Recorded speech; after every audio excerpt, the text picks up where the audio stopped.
In 1914, Europe was a gunpowder barrel, and all that was needed was a spark of fire for this whole barrel explode, and that spark came in the form of a shot. Franz Ferdinand, heir to the throne of Austria, was assassinated, and the First World War began. But how did Europe get to this point? At the beginning of the 20th century, the European continent was experiencing a moment of economic and technological prosperity. But politically, everything was beginning to change, with various tensions between the countries, Germany, Austria, and Italy, forming the Central Powers, and Russia and France formed the Entente. All these countries wanted to expand their powers and conquer new territories. Germany, for example, began a naval race to surpass the Royal Navy in maritime superiority, which forced the United Kingdom to form an alliance with France to try to maintain the balance of power against Germany. France was resentful of Germany and sought revenge for the defeat it suffered in the Franco-Prussian War in 1871, having lost the French territory of Alsace-Lorraine to Germany. The situation changed quickly when Austria annexed Bosnia and was competing to influence the Balkan region. And that's why countries like Serbia didn't like Austria and wanted to expel it from that region. In 1914, when the heir to the Austro-Hungarian Empire went to visit Sarajevo in Bosnia, a nationalist servant shot and killed him and his wife. Austria, which had the full support of Germany, sends an ultimatum to Serbia with a list of demands. Serbia, which was Russia's ally, refuses the Austrian ultimatum. All countries begin to mobilize their armies, and war is declared. The German strategy to win the war would be to defeat France, which was Russia's ally, and for that they would pass through Belgium and Luxembourg to get around French defenses. And when France was defeated, Germany would focus on Russia, which would take a longer time to mobilize its army. But in practice, things didn't happen as Germany wanted. Belgium was neutral, and when it was invaded by the Germans, the United Kingdom declared war against Germany, something they didn't expect. The Germans expected a quick war, but the German advance was stopped by the French and English, and then both sides began the famous trench war. The armies would dig holes in the ground to protect themselves from the enemy, and when they advanced, they would have to pass through no man's land, which was surrounded by traps and under heavy fire from the enemy side.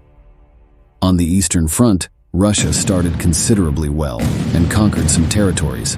Austria was focusing on attacking Serbia, but on its own, it did not achieve much progress.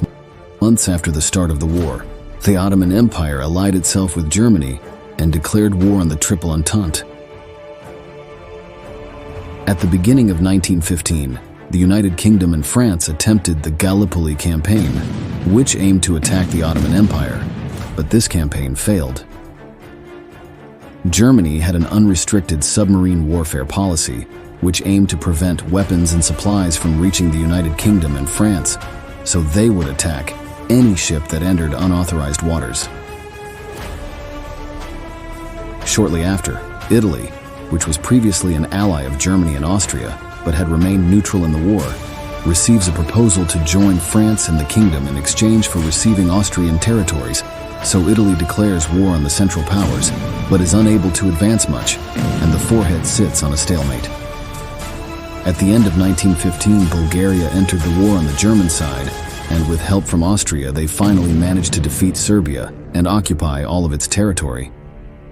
And at the same time, Russia began to slowly retreat, and despite having a large army, it was poorly equipped and unprepared. Several revolts began to take place in Russia against the Tsar, and it seemed to be a matter of time before a revolution took place. 1916, the battles of Verdun and Somme took place on the Western Front, where both sides spent a large amount of soldiers and supplies trying to capture these territories, but paying a high price with huge numbers of dead soldiers and almost nothing new conquered.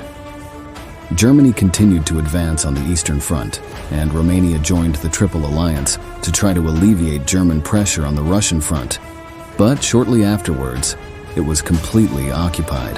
At the end of 1916, it was not certain who would win the war, but the Central Power had a slight advantage, with major advances in occupied territories in Russia and the Balkans, but with the Western Front in stalemate with no new advances. In 1917, Russia was already experiencing major revolts, and in its territory and combined with defeats and military catastrophes, the Russian emperor is forced to abdicate. At the same time, on the other side of the planet, Woodrow Wilson, president of the USA, who had sympathy for the Entente but was neutral, received news of Zimmermann's telegram, which was a telegram sent by Germany to Mexico persuading them to invade the United States.